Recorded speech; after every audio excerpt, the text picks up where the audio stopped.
দেখাই দিস, পারলে আমাকে কালেকশন ভার্সেসে হারিয়ে দেখা বট। তোর তো অকাত নেই আমার সাথে কালেকশন ভার্সেস করার। শুনলাম কার কাছে নাকি তুই নাকি বাংলা জমিনের কালেকশন, তাই কালেকশন ভার্সেস কর। তোর তো এই বান্ডিল দেখানোর কোনো যোগ্যতা নাই। দাঁড়া দাঁড়া, আমি তোর এই বান্ডেল দেখাইতেছি, দাঁড়া।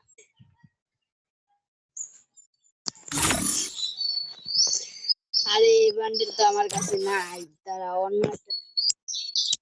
আমি দেখাচ্ছি, এই তোর কাছে জীবনেও থাকবে না। দাঁড়া। আরে এই ঈদের বান্ডিলটা দেখা শালা। ও এই বান্ডেল, এই তোমার বল, এটা তোর কাছে এই